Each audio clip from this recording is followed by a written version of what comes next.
اعوذ باللہ من الشیطان الرجیم بسم اللہ الرحمن الرحیم کذبت قوم لوط المرسلین.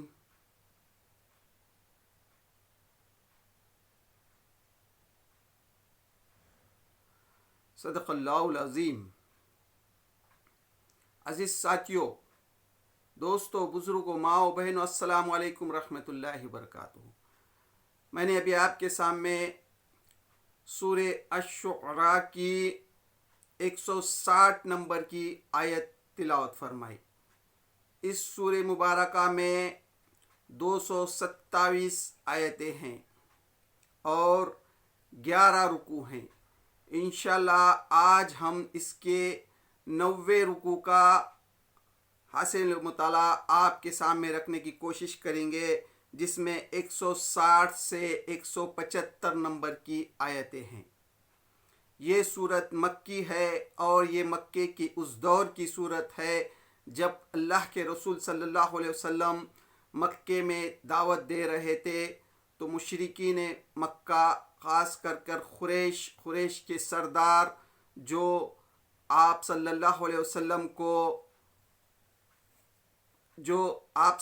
وسلم پر ایمان لا رہے تھے، وہ لوگوں کو ستا رہے تھے، مار رہے تھے، پیٹ رہے تھے، یہاں تک کہ مکے میں رہنا مشکل ہو گیا تھا.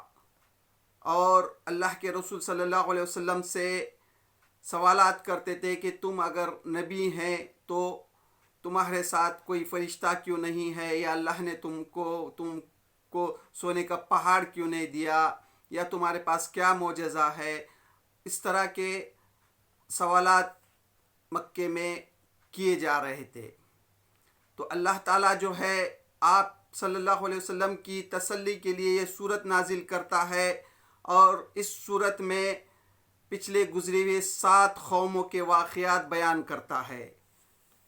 جن 7 قوموں میں سے سب سے پہلے موسیٰ علیہ السلام، اس کے بعد ابراہیم علیہ السلام، پھر نوح علیہ السلام، پھر عاد کی قوم ہود علیہ السلام، پھر قوم سمود میں صالح علیہ السلام، اور اب جو ہے یہ 6ٹھی قوم لوط علیہ السلام کا واقعہ آ رہا ہے. لوط علیہ السلام نے بھی جو دعوت دی، یہ وہی دعوت دی جو پچھلے انبیاء علیہ السلام دے رہے تھے، اور وہی دعوت اللہ کے رسول صلی اللہ علیہ وسلم مکے میں دے رہے تھے. تو ہر نبی کا طرز عمل ایک ہی رہا ہے، اور دعوت بھی ایک ہی رہی ہے، اور طریقہ بھی ایک ہی رہا ہے. تو یہاں پر بھی لوط علیہ السلام اس سورت کی 160 نمبر کی آیت میں فرما رہے، اللہ تعالیٰ فرما رہا ہے، لوط کی قوم نے رسولوں کو جھٹلایا. لوط علیہ السلام کی قوم جو ہے رسولوں کو جھٹلائی، یعنی لوط علیہ السلام کو جھٹلائی، یعنی دوسرے تمام نبیوں کو، دوسرے تمام رسولوں کو جھٹلائی. یاد کرو جب ان کے بھائی لوط نے ان سے کہا تھا، کیا تم ڈرتے نہیں ہو. لوط علیہ السلام جو ہے اپنی قوم سے کہتے ہیں. لوط علیہ السلام جو ہے ابراہیم علیہ السلام کے بھتیجے ہیں. تو اللہ تعالیٰ جو ہے اس صورت میں یعنی ترتیب وائز نبیوں کا ذکر نہیں کر رہا. جو رسول جو ترتیب وائز آئے تھے سورہ اعراف میں جو ہے، جو نوح علیہ السلام کے بعد ہود علیہ السلام، پھر ابراہیم علیہ السلام، ایسا جیسے ترتیب سے اللہ تعالیٰ نے واقعات بیان کیے تھے. یہاں اس طرح سے نہیں. یہاں اللہ تعالیٰ کا جو مقصد ہے صرف اور صرف یہ کہ ایک جیسی دعوت، یعنی پچھلے انبیاء علیہ السلام نے بھی ایک ہی جیسی دعوت دی، ان کا انداز ایک ہی طریقہ رہا، ان کا انداز ایک جیسا ہی رہا. رسول اللہ صلی اللہ علیہ وسلم بھی جو دعوت دے رہے تھے ان کا بھی انداز ان نبیوں جیسا ہے، ان رسولوں جیسا ہے، اور دعوت بھی وہی ہے. تو یہاں پر بھی لوط علیہ السلام کا انداز بھی وہی ہے. یاد کرو جب ان کے بھائی لوط نے ان سے کہا تھا، کیا تم ڈرتے نہیں ہو. قوم سے کہا، کیا تم ڈرتے نہیں ہو، میں تمہارے لیے ایک امانت دار رسول ہوں. لوط علیہ السلام اپنی قوم سے کہتے ہیں کہ کیا تم ڈرتے نہیں ہو. لوط علیہ السلام جو ہے ابراہیم علیہ السلام کے ساتھ ہجرت کر کر آئے تھے عراق سے. ابراہیم علیہ السلام پر مرد میں صرف وہ اکیلے ایمان لائے تھے اور عورتوں میں ان کی بیوی نے ایمان لائے تھے. تو ابراہیم علیہ السلام کے ساتھ لوط علیہ السلام اور ان کی اہلیہ یہ تینوں نے ہجرت کر کر یہاں فلسطین آئے تھے، مصر کرتے ہوئے فلسطین. پھر ان کو جو ہے لوط علیہ السلام کو جب نبی بنایا گیا تو ان کو اردن کا علاقہ دیا گیا. اردن میں یہ اپنی دعوت کو لے گئے اور وہاں کی قوم، ان کی قوم کو وہ سمجھا رہے ہیں. لوط علیہ السلام کہتے ہیں کیا تم ڈرتے نہیں ہو، میں تمہارے لیے ایک امانت دار رسول ہوں، لہٰذا تم اللہ سے ڈرو اور میری اطاعت کرو. میں جو ہے ایک امانت دار رسول ہوں، اللہ تعالیٰ نے میرے کو جو ہے تو ایک امانت دار رسول بنا کر بھیجا ہے. تم جو ہے تو اللہ سے ڈرو اور میری اطاعت کرو، لوط علیہ السلام کی اطاعت کرو. میں اس کام پر تم سے کسی اجر کا طالب نہیں ہوں. میں جو یہ کام لے کر آیا ہوں میں اس سے تم سے کوئی اجر نہیں چاہتا. میں جو ہے تو دنیائی مفاد نہیں مانگ رہا ہوں تم سے. میرا اجر تو رب العالمین کے ذمے ہے. میرا جو اجر ہے یہ تو رب العالمین کے ذمے ہے. میری اس سے کوئی دنیائی غرض نہیں ہے. تم جو برے کام میں مبتلا ہو، وہ قوم میں جو ہے جو برائی آئی تھی یہ عورتوں کو چھوڑ کر آدمی سے اپنی خواہش نفس پوری کرتی تھی. اپنی خواہش جو ہے، اپنے جسمانی تعلقات جو ہے عورتوں سے چھوڑ کر آدمی سے کرتا تھا. یہ قوم دنیا کی سب سے بدکار قوم تھی. اس طرح سے جو ہے دنیا میں آہستہ آہستہ برائی آئی اور یہ جو برائی آئی لوط علیہ السلام کی قوم میں آئی. یہ برائی کو دور کرنے کے لیے لوط علیہ السلام کہہ رہے ہیں کیا تم دنیا کے مخلوق میں سے مردوں کے پاس جاتے ہو، یعنی تم جو ہے عورتوں کو چھوڑ کر دنیا کی مخلوق میں مردوں کے پاس جاتے ہو، جبکہ اللہ تعالیٰ نے جو ہے انسان کو جو بنایا اور مرد اور عورت کا جو جوڑا بنایا، جو خواہش نفس ہے تو مرد کو عورت سے پوری کرنا چاہیے. تو اس کے لیے اللہ تعالیٰ نے یہ جو دنیا کائنات بنائی اس کا مقصد ہے کہ اس کی نسل بڑھے. تو یہ فطری عمل کو چھوڑ کر یہ لوگ جو ہے اس طرح سے برائی میں مبتلا ہو گئے تھے کہ یہ جو ہے تو اپنی ضرورت کو آدمی سے پوری کرتے تھے. تو یہ ہوموسیکس جو ان میں آیا تھا، یہ برا عمل جو ہے یہ لوط کی قوم میں آیا. یہاں سے یہ برائی سٹارٹ ہو گئی. تو لوط علیہ السلام اپنے قوم سے کہتے ہیں کیا تم دنیا کے مخلوق میں سے مردوں کے پاس جاتے ہو اور تمہاری بیویوں میں تمہارے لیے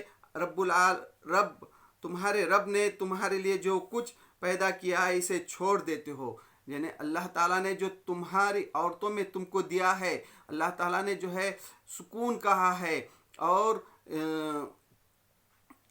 تم جو ہے یعنی میاں بیوی کے تعلق کو ایک سکون کہا ہے اور اپنی جو ہے تو نسل کو آگے بڑھانے کے لیے یہ عمل کہا گیا ہے. اور تم جو ہے تو اپنی خواہش جو ہے مردوں سے پوری کرتے ہو.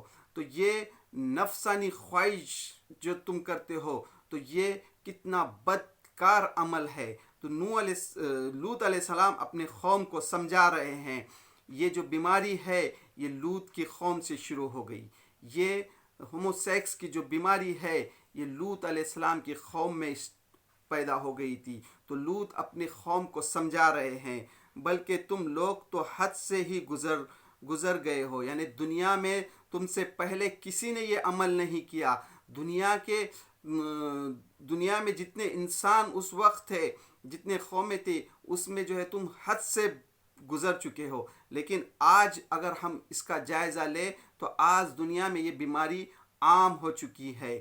جو اللہ نے جو انسان کی فطرت میں رکھی ہے، انسان آدمی اور مرد اور عورت کے جو تعلقات ہیں یہ اللہ نے سکون کا ذریعہ بنایا ہے، نہ کہ اب صرف اور صرف اپنے یعنی نفسانی خواہش کے لیے.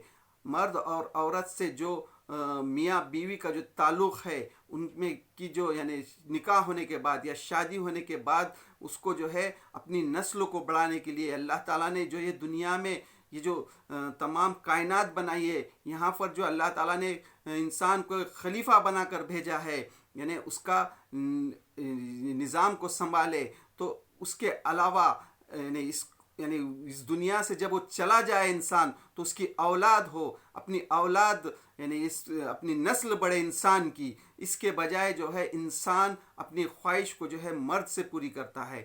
تو یہ عمل جو ہے یہ چاہے آدمی سے کرے یا کوئی دوسرا ذریعہ اختیار کرے، تمام جو ذریعے ہیں یہ حرام ہے. تو یہ یعنی انسانی فطرت سے بھی یہ کو بھی ایک کینہ کرتے ہیں، یعنی برا انسان خود غور کرے تو خود اس کے اندر کا ضمیر خود گواہی دے گا کہ یہ جو عمل کتنا برا ہے. تو یہ بیماری یہاں سے لوط علیہ السلام کے قوم میں شروع ہو گئی تھی.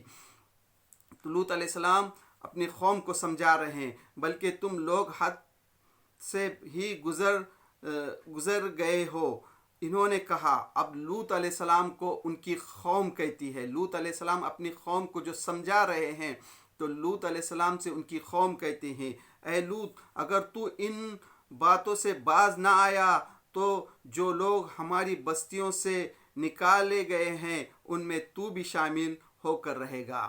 یعنی لوط کی قوم جو ہے لوط سے کہتی ہے، اے لوط، تو جو یہ ہم کو سمجھا رہا ہے، اگر تو اس سے باز نہ آیا تو تو بھی اس بستی سے نکال دیا جائے گا. یعنی جو بھی لوگ جو ہے یہ عمل کو برا کہتے تھے، وہ لوگ جو ہے اس بستی سے ان کو نکالتے تھے. تو یہ لوگ کہتے ہیں، اے لوط، تو ہم کو جو سمجھا رہا ہے، اگر تو اس کام یہ جو باتیں ہم کو سمجھا رہا ہے، یہ تو اگر باز نہ آیا تو ہم تجھ کو اس بستی سے نکال دیں گے. اس نے کہا. لوط علیہ السلام کہتے ہیں، تمہارے کرتوتوں پر جو لوگ کھڑے رہے ہیں میں ان میں شامل ہوں. اے پروردگار، مجھے اور میرے اہل عیال کو ان کے بدکاریوں سے نجات دے دے. لوط علیہ السلام جو ہے کہتے ہیں کہ تم جو برے اعمال کر رہے ہو، کیا میں اس میں کھڑا رہوں؟ اس سے پہلے اللہ سے وہ دعا کرتے کہ اے اللہ، مجھے اور میرے اہل عیال کو ان میں شامل نہ ہو. اے پروردگار، مجھے اور میرے اہل عیال کو ان کے بدکاریوں سے نجات دے دے. یہ جو بدکاریاں کر رہے ہیں، یہ بد عمل جو کر رہے ہیں، اس سے نجات دے. اس طرح سے لوط علیہ السلام اللہ سے دعا کرتے ہیں. یہ یعنی ایک امیجیٹ ہی یہ دعا نہیں کرتے، بلکہ ایک لمبی مدت تک آپ ان کی قوم کو سمجھاتے ہیں. دوسرے صورتوں میں آئے گا کہ لوط علیہ السلام کے پاس جو ہے اللہ تعالیٰ نے جو ہے اپنے فرشتے بھیجے خوبصورت نوجوان کی شکل میں. تو ان کی قوم جو ہے مجنون یعنی جنون سوار ہو کے کس طرح سے ان کے پاس آتی ہے، اس کی اطلاع جو ان کے پاس نوجوان فرشتے آئے تھے، ان کی اطلاع جو ہے ان کی بیوی جو ہے لوط علیہ السلام جو ان کی قوم میں سے تھی، وہ جو ہے ان کی قوم کا ساتھ دیتی تھی، انہوں نے وہ بدکار لوگوں کو دی. تو اس کا دوسری صورتوں میں ذکر آئے گا. پھر اس کے بعد پھر اللہ تعالیٰ جو ہے بعد میں ان پر کس طرح سے عذاب لاتا ہے. تو اس طرح سے اس صورت میں جو ہے مقصد صرف یہ ہے کہ اپنے نبی کو، پیارے نبی کو محمد صلی اللہ علیہ وسلم کو یہ سمجھانا کہ یہ جو ہے تمہاری قوم جو ہے تم کو جھٹلا رہی ہے. تو ہر نبی کو، ہر رسول نے جو یہ دعوت لے کر آئے، ان کی قوم نے ان کے ساتھ وہی رویہ اختیار کیا. تو یہاں پر بھی وہ جو جس طرح سے لوط علیہ السلام کو جھٹلائے ان کی قوم نے، وہی مختصر طور پر اللہ تعالیٰ یہاں پر ان کا واقعہ بیان کر رہا ہے. اس نے کہا. پھر لوط علیہ السلام اللہ سے دعا کرتے ہیں، آخرکار ہم نے اسے اور اس کے سب اہل و عیال کو بچا لیا، سوائے ایک بڑھیا کے جو پیچھے رہ جانے والوں میں تھی. یعنی سوائے ایک بڑھیا کے، یعنی وہ بڑھیا کون تھی؟ وہ لوط علیہ السلام کی بیوی تھی. یعنی اس سے مراد لوط علیہ السلام کی بیوی ہے. سورہ مریم کی جو ہے 10 نمبر کی آیت میں اللہ تعالیٰ فرماتا ہے، میں حضرت 10 نمبر کی آیت میں اللہ تعالیٰ اس کا ذکر کرتا ہے، حضرت نوح اور حضرت نوح اور حضرت لوط کی بیویوں کے متعلق فرمایا گیا ہے کہ یہ دونوں عورتیں ہمارے دو صالحہ بندوں کے گھروں میں تھی، مگر انہوں نے ان کے ساتھ خیانت کی، یعنی دونوں ایمان سے خالی تھی اور اپنے نیک شوہر کا ساتھ دینے کے بجائے ان دونوں نے اپنے کافر قوم کا ساتھ دیا۔ قرآن مجید کی سورہ مریم کی 10 نمبر کی آیت میں اللہ تعالیٰ جو ہے دو عورتوں کا، دو خواتین کا جو ذکر کرتا ہے، جو کافر قوم جو کا ساتھ دی، وہ تھی نوح علیہ السلام کی بیوی اور دوسری لوط علیہ السلام کی بیوی۔ جو ان کی قوم جو کافر قوم تھی، نافرمان تھی، اللہ کی نافرمان تھی، ان کے قوم کا ساتھ دیا۔ تو یہاں پر لوط علیہ السلام کی بیوی جو ہے تو پیچھے رہ جانے والی میں کا ذکر ہے۔ پھر باقی لوگوں کو ہم نے تباہ کر دیا اور ان پر برسائی ایک برسات، بڑی ہی بری بارش تھی جو ان پر نازل ہوئی۔ اللہ تعالیٰ نے جو ہے ان کو جو عذاب دیا، تو ایسی برسائی بارش، یعنی وہ بارش جو ہے تو پانی کی بارش نہیں تھی بلکہ پتھروں کی بارش تھی۔ تو اللہ تعالیٰ نے ایک ایسا زبردست بارش، ایسی یعنی پتھروں کی بارش نازل کی، ایسا طوفان آیا کہ وہ بستی جو ہے الٹ پلٹ کر رہ گئی اور پتھروں اس کی بارش ہو گئی اور پورے جو ہے برباد ہو گئی وہ قوم۔ آج تک ان کا جو ہے تو بستیاں موجود ہیں۔ اللہ تعالیٰ نے ان کو زمین میں ڈھسا دیا، پھر اس پر سے پانی آیا اور وہ بستی جو ہے پانی میں ڈوب کر رہ گئی۔ ایک تو بارش، پتھروں کی برسات ہوئی اور اس سے جو ہے تو پوری قوم جو ہے تو مر گئی، پوری جو ہے ختم ہو گئی وہ قوم۔ آج بھی ان کی بستیاں جو ہے وہاں موجود ہیں۔ تو اس طرح اللہ تعالیٰ جو ہے جو نافرمان قوم ہوتی ہے ان کا حال کرتا ہے۔ تو اس طرح سے اللہ تعالیٰ جو ہے اپنے نبی کو فرما رہا ہے کہ یہ جو آج تم کو جھٹلا رہے ہیں مکے کے لوگ، تو یہ بہت جلد اللہ تعالیٰ ان کا بھی حال ایسا ہی کرے گا۔ پھر دنیا نے دیکھا کہ اللہ تعالیٰ نے جو ہے ان پر جو ہے معمولی سی چھوٹی سی جماعت جو جنگ بدر میں ان پر فتح پائے، تو اس طرح سے اللہ تعالیٰ نے جو ہے مکے میں اللہ کے رسول صلی اللہ علیہ وسلم کو پورے عرب میں غالب کیا۔ تو اس طرح اللہ تعالیٰ یہاں پر جو ہے اپنے نبی کو فرما رہا ہے۔ پھر یقیناً اس میں ایک نشانی ہے مگر ان میں سے اکثر ماننے والے نہیں ہیں، اور حقیقت یہ ہے کہ تیرا رب زبردست بھی ہے اور رحیم بھی۔ اور حقیقت یہ ہے کہ اللہ تعالیٰ جو ہے زبردست بھی ہے اور رحیم بھی ہے۔ تو اس طرح یہ لوط علیہ السلام کا واقعہ اس 90 رکوع میں بیان کیا گیا ہے۔ اب اس کے بعد انشاءاللہ شعیب علیہ السلام کا واقعہ اگلے رکوع میں آئے گا۔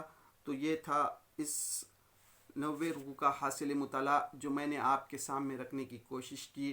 تو اللہ سے دعا ہے اللہ ہم جو قرآن مجید کو سمجھنے کی کوشش کر رہے ہیں، اللہ اس کی سمجھنے میں ہم سے جہاں بھی غلطی ہو رہی ہے اس کو معاف کر دے اور قرآن مجید کو سمجھ کر عمل کرنے کی توفیق دے۔ وآخر دعوانا ان الحمد للہ رب العالمین۔